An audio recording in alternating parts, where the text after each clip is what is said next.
profeta Isaías, capítulo 53. Isaías 53 é uma palavra bastante conhecida pelas pessoas.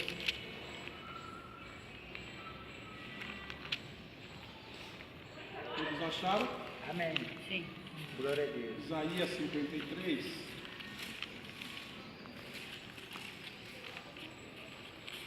Diz assim: quem creu em nossa pregação e a quem foi revelado o braço do Senhor, porque foi subindo como renovo perante ele e como raiz de uma terra seca, não tinha aparência nem formosura, olhámo-lo, mas nenhuma beleza havia que nos agradasse, era desprezado e o mais rejeitado entre os homens, homem de dores e que sabe o que é padecer, e como um de quem os homens escondem o rosto, era desprezado e dele não fizemos caso. Certamente ele tomou sobre si as nossas enfermidades e as nossas dores levou sobre si, e nós os reputávamos por aflito, ferido de Deus e oprimido, mas ele foi transpassado pelas nossas transgressões e moído pelas nossas iniquidades. O castigo que nos traz a paz estava sobre ele, e pelas suas pisaduras fomos sarados. Todos nós andávamos desgarrados como ovelhas, cada um se desviava pelo caminho, mas o Senhor fez cair sobre ele a iniquidade de nós todos.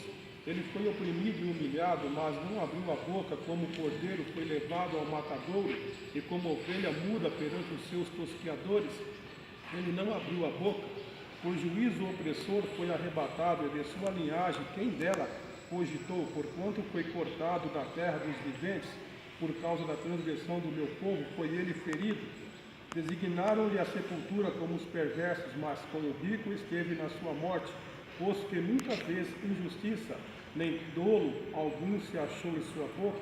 Todavia o Senhor agradou moê-lo, fazendo-o enfermar. Quando der ele a sua alma como oferta pelo pecado, terá a sua prosperidade e prolongará os seus dias, e a vontade do Senhor prosperará nas suas mãos.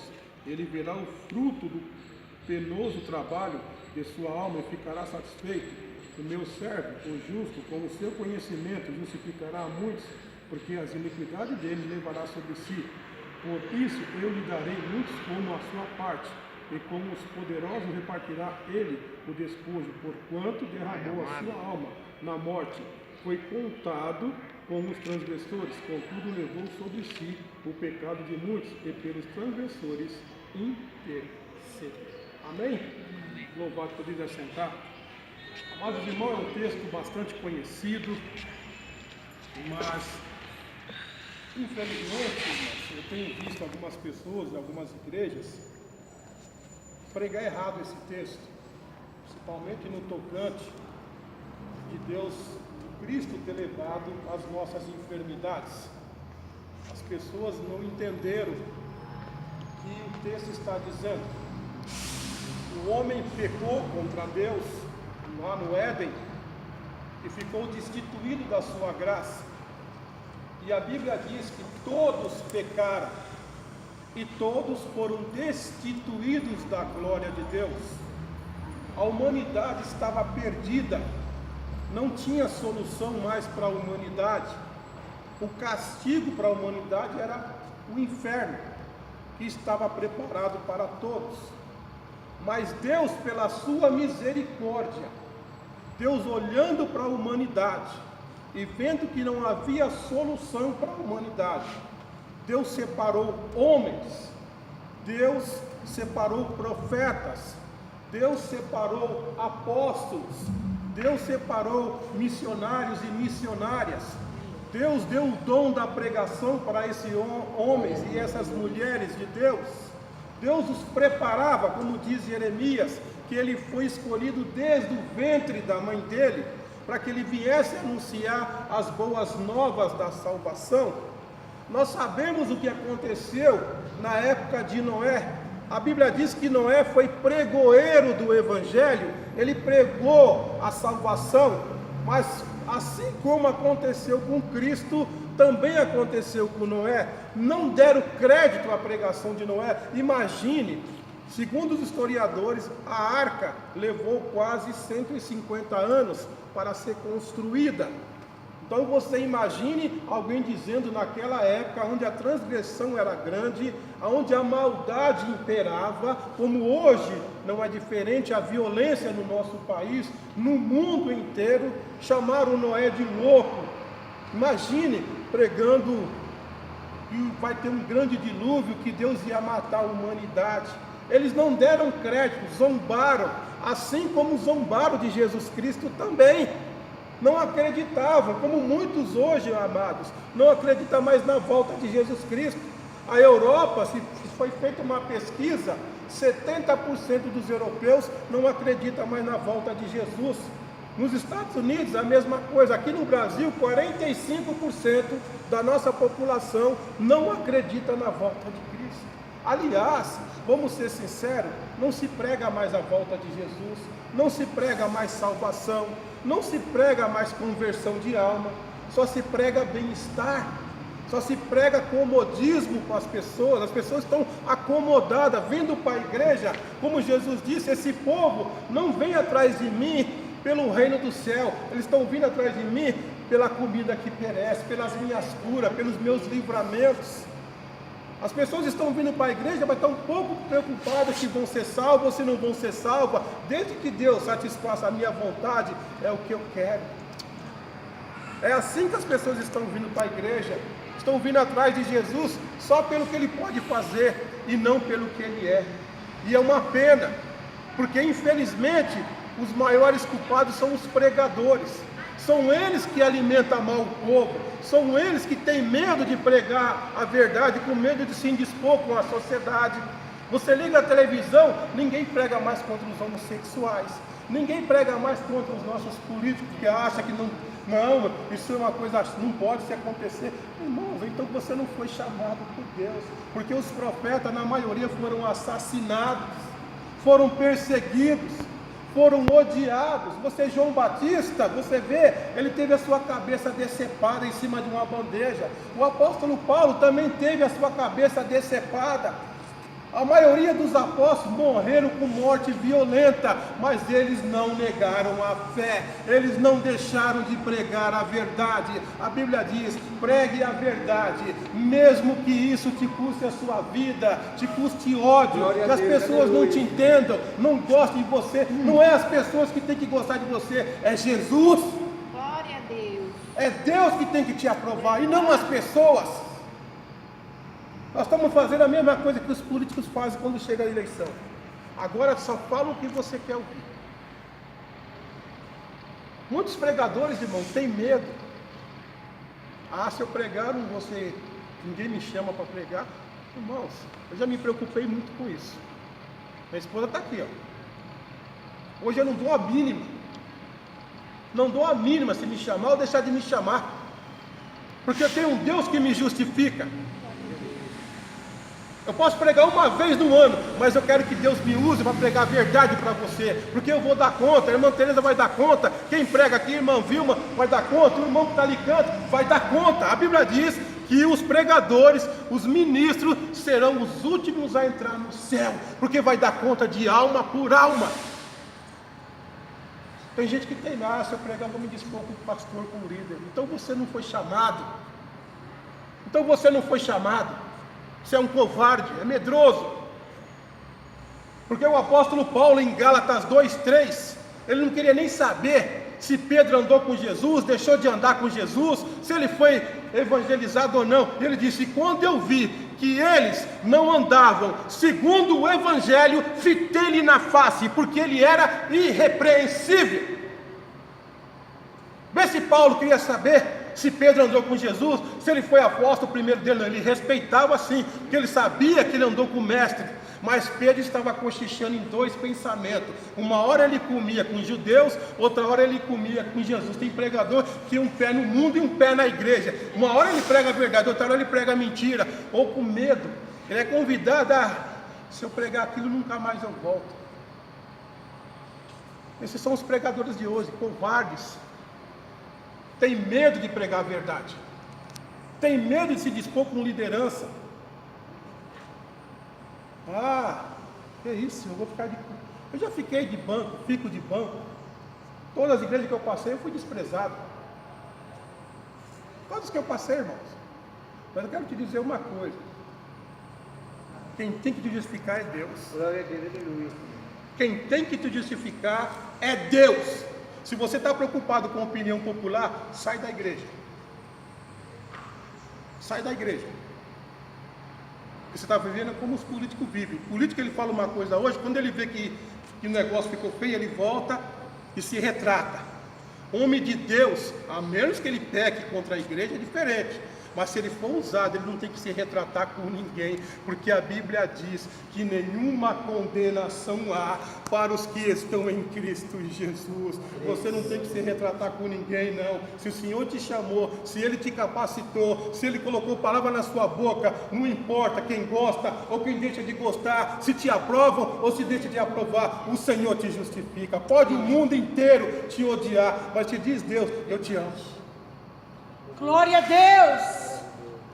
Quem creu em nossa pregação e a quem foi revelado o braço do Senhor? Primeiro ministério de Cristo, primeiro ano dele. Ele veio, teve sucesso, curou. Foi revelado por Deus o braço, é o poder de Deus revelado em Cristo. Curou bastante pessoas.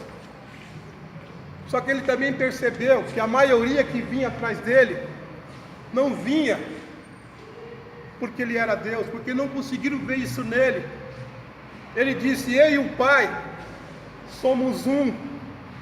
Filipe andou com ele, mas os olhos espirituais estavam fechados. Senhor, mostra-nos o Pai.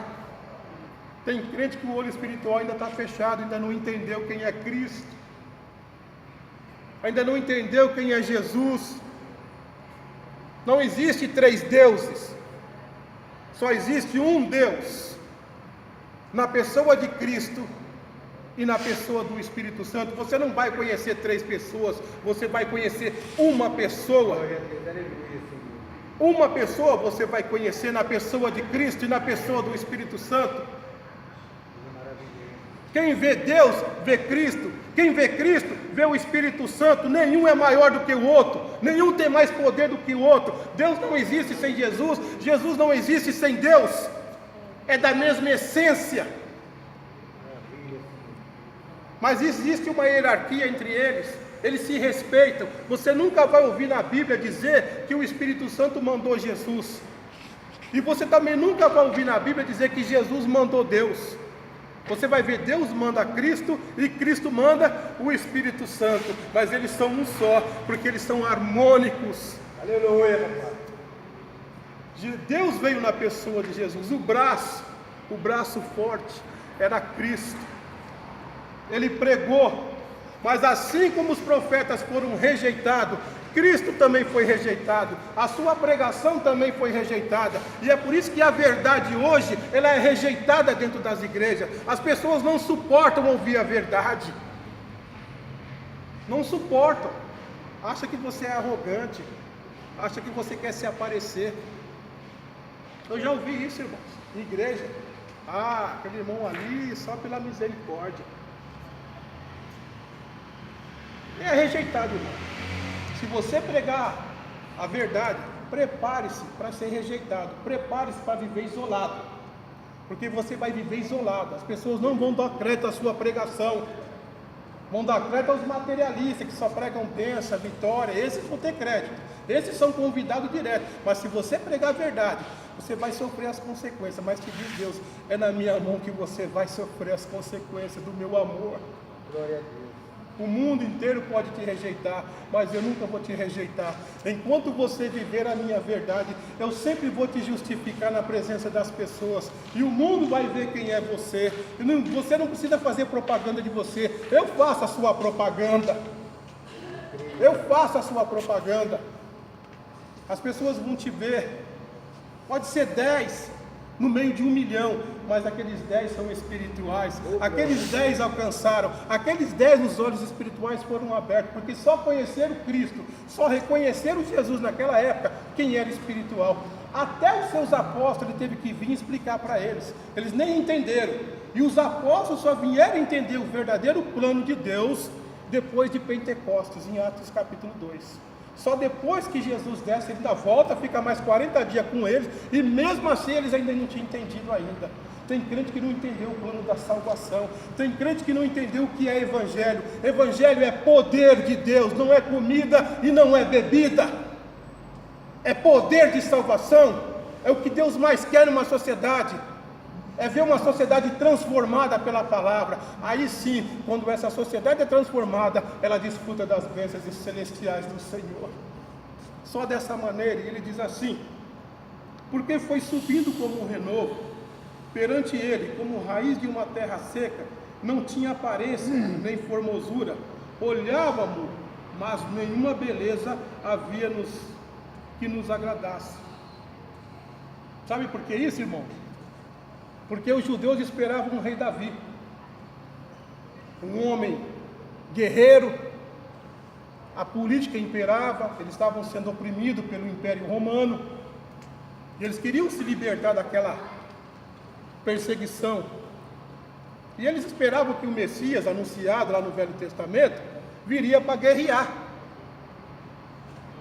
né? Viriam para guerrear. Não, um dia o Messias vai vir nos libertar, né? Vai vir, vai começar uma rebelião, vai montar soldado, né? Vai ter cavalaria, vai ter armamento. Era assim que os judeus esperavam, assim que eles interpretavam muitas das vezes pela letra o Velho Testamento. Eles não estavam aguardando um homem que viria em cima de um burrinho, um homem que viria sem realeza nenhuma.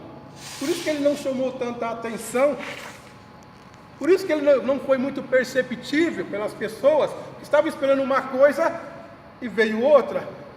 Você espera o que do Senhor? Qual é a realização que você quer que Deus faça? Porque às vezes você quer uma coisa, mas o Senhor está vindo com outra. Às vezes você está optando por algo, mas Deus está vindo de outra forma na sua vida. Talvez aquilo que você está almejando, você não alcance, mas aquilo que Deus te der, vai ser melhor do que aquilo que talvez você espere. Porque é assim que a palavra diz, que Deus nos surpreende. Quando você pensa que não tem solução, o Senhor já deu a solução lá embaixo. Mas você tem que esperar, você tem que aguardar, você tem que crer, você tem que acreditar e esperar no Senhor. Porque não é do seu jeito, é do jeito que Deus quer fazer. Às vezes a gente quer tanto uma coisa, bate tanto numa tecla. Sabe o que Deus diz? Oreis maus, pedis maus e recebesses mal. Porque não sabe orar, não sabe pedir, e ora mal, mente até na oração, está cheio de pecado, mas quando ora não confessa os pecados, acha que engana a Deus. Ninguém engana a Deus. Por isso que a nossa sociedade está podre. Mentiras e mais mentiras, mortes e mais mortes na nossa sociedade, porque estamos mentindo para Deus, achando que nós engolimos Deus, ou enganamos a Deus. Ninguém engana a Deus. Oh, glória, é verdade, Jesus. Nossos cultos não enganam a Deus, nossa religiosidade, Israel fez muito isso, religiosidade, vem para a igreja por vir, mas não tem compromisso nenhum com Deus. Fala de Jesus, mas não vive o que fala, e vive uma vida de miséria, e vai continuar na miséria, vai continuar, porque ninguém engana a Deus. Ele veio como um renovo, esperança, Ele é o nosso renovo, a nossa esperança, mas não deram crédito para Ele. Deus sim estava com ele todo o tempo, todo minuto, olhando para ele, vendo ele. Primeiro ministério, primeiro ano, tudo bem com Jesus. Ele diz assim: era desprezado e o mais rejeitado entre os homens, homem de dores e que sabe o que é padecer, e como um de quem os homens escondem o rosto, era desprezado e dele não fizemos caso. Jesus foi desprezado, porque esperavam uma coisa de Cristo e ele veio com outra. Achavam que era o rei Davi que viria, uma realeza. Ele veio num jumento, gritaram Hosana nas alturas. esperando uma coisa e vindo outra. O sofrimento, era homem de dores. Só ele poderia suportar o pecado do mundo. Eu e você não suportaria nem um minuto do que ele suportou, mas o Senhor era com ele. Deus estava assistindo o seu filho. Imagina um pai ter que condenar o próprio filho.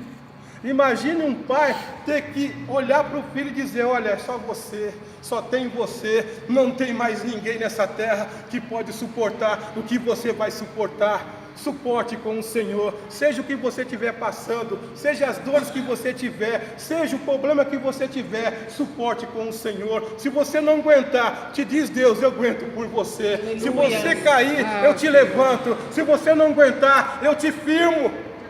Porque eu sou Deus, eu posso todas as coisas. O meu filho estava indo para o matadouro. Eles olharam para ele com desprezo, porque Cristo foi desprezado mesmo. Você imagine, a Bíblia diz, de acordo com os historiadores, que a face de Cristo, o rosto foi tirado. Você sabe o que é isso, irmão? O Mel Gibson, ele tratou bem o filme de Cristo. O ator principal, ele desmaiou 8 vezes. Ele desmaiou 8 vezes, ele quase caiu da cruz mesmo. Se não me engano, na internet tem a história dele. Ele se converteu. Aliás, quando esse filme passou no Brasil, de acordo com histórias, teve pessoas dentro de cinema que tinham assassinado e foi para a cadeia se entregar. Esse filme ele causou um alvoroço muito grande no mundo. A comunidade judaica odiaram, queriam matar o Mel Gibson de qualquer forma. E ele está fazendo já a parte 2 desse filme, mas está sendo proibido. E essa parte que eu falei do desfalecimento do rosto, ele vai mostrar. Esse ator, irmão, ele foi internado umas 4, 5 vezes, ele passou mal. Na cruz, ele mesmo disse, ele filmando, que ele estava ouvindo direto a voz de Deus mesmo no ouvido dele. Segundo ele narra. Vocês entram na internet e dá uma olhada. Muito bonito o testemunho desse rapaz, desse ator que fez Cristo. Fora os testemunhos que ele vem contando no mundo inteiro e as conversões que têm sido feitas no mundo todo. Você vê que Deus, através de um filme, às vezes a gente não dá valor, não, isso é coisa do mundo, não. Você não sabe como Deus trabalha. A gente sabe julgar, que a nossa língua é maldita, a gente julga mesmo. Jesus disse: o que eu faço, você pode não entender hoje, mas amanhã você vai entender. Às vezes um movimento que vem, a gente condena, e às vezes Deus está naquele movimento.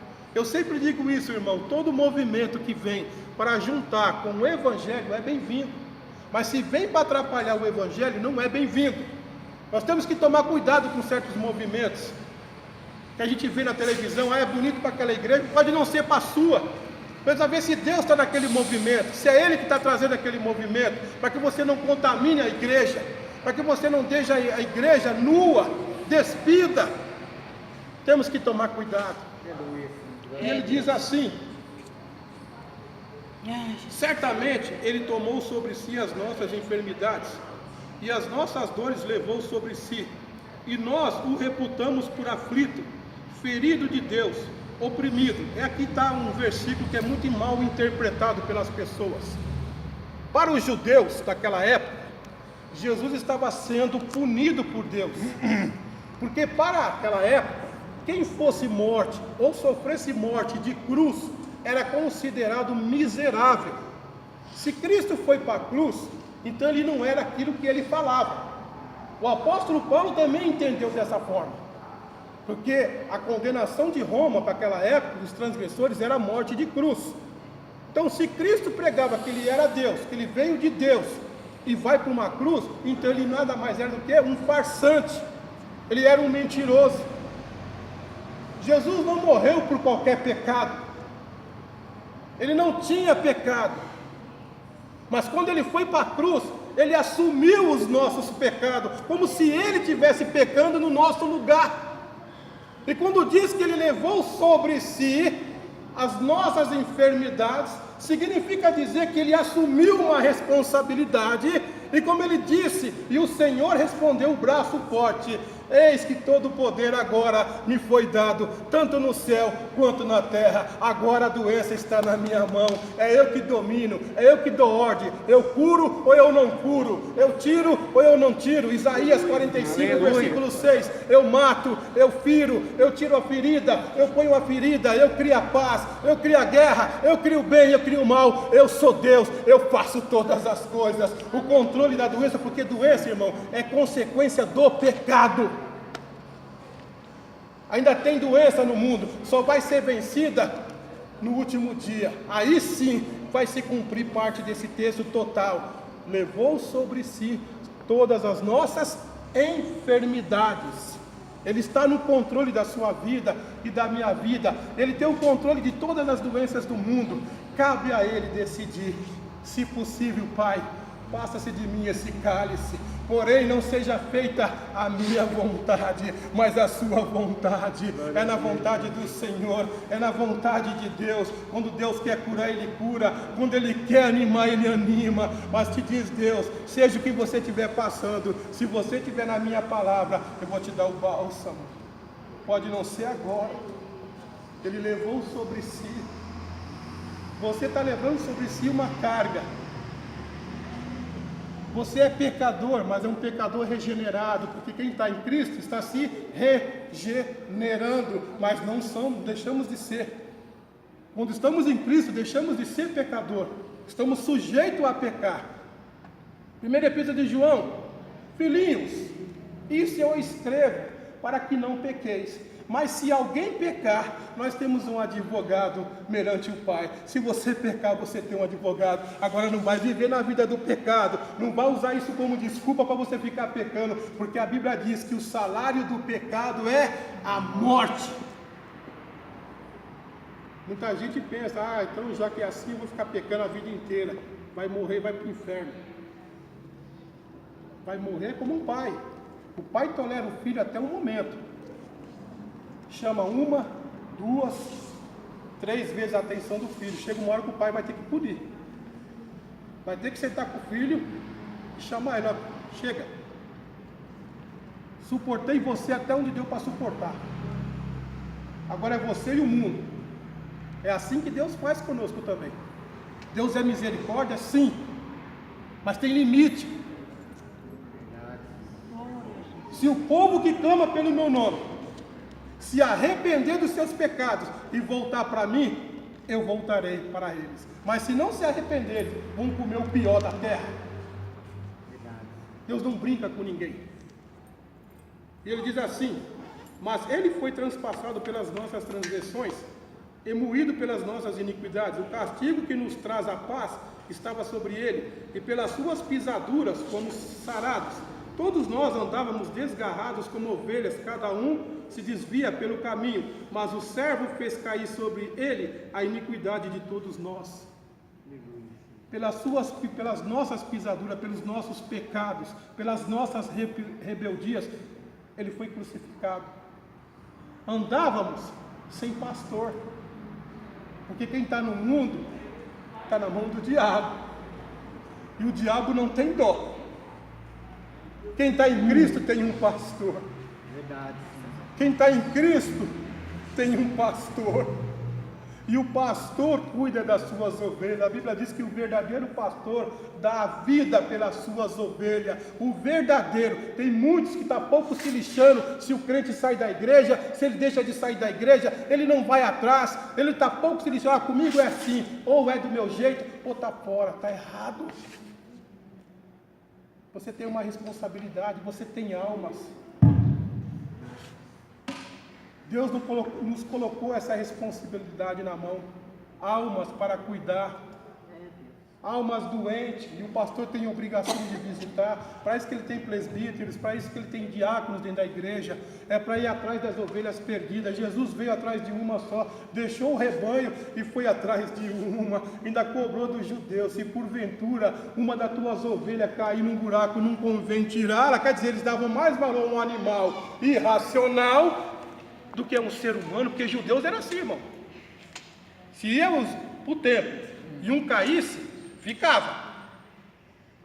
Ficava. E o outro continuava indo para o templo. E o outro ficava no buraco. E tem crente fazendo isso hoje. Está tombado em casa, problema dele, não mandei pecar.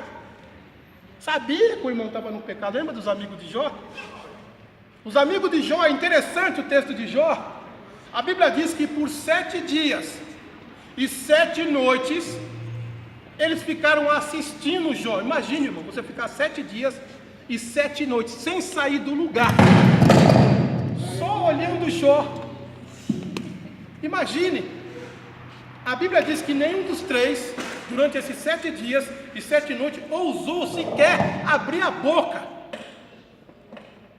E vendo Jó se contorcer. E vendo Jó pegar um caco de telha e se coçar. Mas já sabe aquela coceira que chega uma hora, chega até a sair sangue, que enche o saco. Esse dia meu estava com uma varinha lá no médico e coçando o pé, rapaz. E chega uma hora que coça, que o negócio vai esquentando, né? Vai esquentando, que o sangue esquenta. A Bíblia diz que eles não ousaram. O problema de Jó foi quando eles começaram a falar. Aí Jó não aguentou. Aí Jó realmente mostrou quem ele realmente era. Isso aí é um outro texto, outro dia, se Deus me der, a gente vai trazer porque Jó foi provado. Porque muitas as pessoas pensam que Jó foi provado para provar alguma coisa para o diabo. Em partes sim, em partes não. Porque assim como Cristo não teve pecado e sofreu, a Bíblia diz que Jó também era fiel. Se você ler a vida de Jó, ele era um homem perfeito, irmão. Ele era perfeito. Era uma perfeição tão grande que ele parecia um Deus. Mas perfeito é Deus. Ele não era perfeito, ele tinha defeitos, como eu e você tem. Por isso que ele foi provado. E os amigos começaram a falar: com certeza está no pecado, alguma coisa de errado você fez para Deus, para estar passando o que você está passando, porque é assim que as pessoas veem. Que é isso, aquela irmãzinha ali, não sei não, eu duvido muito, viu, no mínimo. Mas não sabe que às vezes é Deus te provando por amor, às vezes é Deus querendo te levar lá para o oleiro. E é isso que ele faz em Jeremias. Ele disse: olha, Jeremias, está vendo ali o oleiro? Ele pega aí, gozado, irmão, que o oleiro, ele deixou o vaso cair de propósito. Isso que é interessante, ele deixou cair, quebrou. Ele foi lá, catou o vaso de novo e começou a reformular todo o vaso. E Jeremias só olhando, está vendo, Jeremias? Eu poderia ter feito isso com Israel. Por isso que a Bíblia diz que Deus tem um vaso de honra, e Ele pode fazer vasos de honra e vasos para desonra. Esse é o teu Deus.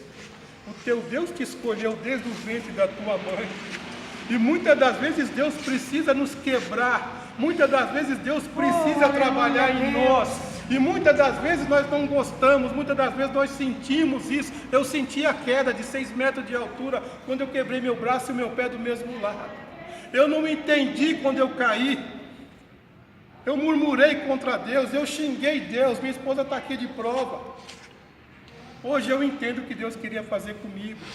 Deus queria quebrar algumas coisas, não precisa quebrar algumas coisas. Eu e você, irmãos, vamos estar sempre na mão do oleiro. Verdade. Sempre vamos estar na mão do oleiro. Graças a Deus. Não repare se uma asa quebrar, se a borda quebrar, dói. Porque uma xícara sem asa não tem utilidade. A primeira coisa que você faz é pegar a xícara, quebrou a asa, que é o principal, é onde eu pego. Para você ela pode não valer nada, mas para o Senhor a xícara ainda vale. A xícara ainda vale. Para nós não vale, não, quebrou, não quero mais. A panela, em vez de levar ali na feira do rolinho aqui, né, que a gente chama feira do rolo, para consertar, não joga essa panela fora, depois eu compro outra. Tem conserto. Quero te dizer que ainda tem conserto nesse país ainda. Deus ainda vai consertar esse país, Deus ainda vai consertar as suas igrejas. Tem igreja pecando contra Deus, mas Deus vai consertar essas igrejas. Deus vai trazer gente nova, Ele vai vir como um renovo, Ele vai levantar pessoas com autoridade, pessoas que têm amor à sua palavra. Ainda tem 7.000, Jeremias ficou dentro de uma caverna e foi dizer para Deus: olha, mataram todos os seus profetas. Ele achava que ele era o cara, e ele não era o cara é Deus. Ele é Deus. Jeremias, engano seu, eu ainda tenho 7.000 que não se prostrou, ainda tem fiel nesse país, por isso que esse país ainda não está pior do que ele já está, porque ele tem fiel. Vamos lá para ele terminar. Por juízo o opressor foi arrebatado, e de sua linhagem dela cogitou, porquanto foi cortado da terra dos viventes, por causa da transgressão do meu povo, foi ele ferido, designaram-lhe sepultura com os perversos, mas com o rico esteve na sua morte, posto que nunca fez injustiça, nem dolo algum se achou em sua boca. Ele foi cortado da terra dos viventes, ele morreu, ele foi para a cruz, ele morreu. Acho que o diabo pensou, morreu Cristo, acabou tudo. Tanto é verdade que os apóstolos desanimaram e voltaram para a praia para pescar. Não acreditaram. Jesus havia dito que ele morreria e no terceiro dia ele ressuscitaria. Eles duvidaram, mas o teu Deus está vivo até os dias de hoje. Ele ressuscitou no terceiro dia. Ele continua vivo até os dias de hoje. Tentaram até sepultar ele com um bando de ladrão, mas tivemos um homem no Novo Testamento que cedeu a sua sepultura. Ele era rico, ele tinha posses, mas Deus sabia, porque Deus ia honrar o próprio filho, e Deus honrou, e ele não foi sepultado como mendigo, ele não foi sepultado com ladrões, ele teve a sua sepultura própria. Se não me engano foi Arimateia, eu não lembro bem o nome. Ele cedeu a sepultura da família dele para Cristo, porque Deus tem tudo preparado nas mãos, irmãos. Deus tem tudo ali armazenado na sua mão. Deus é um computadorzinho que, olha, nunca falhou e nunca vai falhar no nosso meio. Entenda a palavra do Senhor, levar sobre si. Não é que Deus tirou as doenças do mundo, não, irmão. Ele está no controle delas. E essa doença só vai sair no dia do juízo final. Acabou tudo, aí sim é vida nova, sem pecado, sem doença, sem maldade, sem lágrima, sem choro, sem nada. Essa é a promessa que o teu Deus te faz. E no final ele vai dizer que ele vai vir sim, os opressores verão, os presidentes verão, e naquele dia ele vai ter o despojo dele. Pai, olha, eu sofri, eu morri, mas eu venci, e todos os líderes vão se ajoelhar. Por isso que a Bíblia diz, todo joelho há de se ajoelhar na presença de Deus. Todo joelho vai ter que se apresentar para ele, vão ver, e ele vai despojar do despojo dele. O que é? A vitória final dele. Ele já venceu. Ele já venceu. E aqueles líderes que transpassou vai ter que vir se ajoelhar na presença dele. Esse é o teu Deus. É isso que o Senhor hoje colocou no meu coração. Que Deus abençoe a todos. Obrigado pela oportunidade.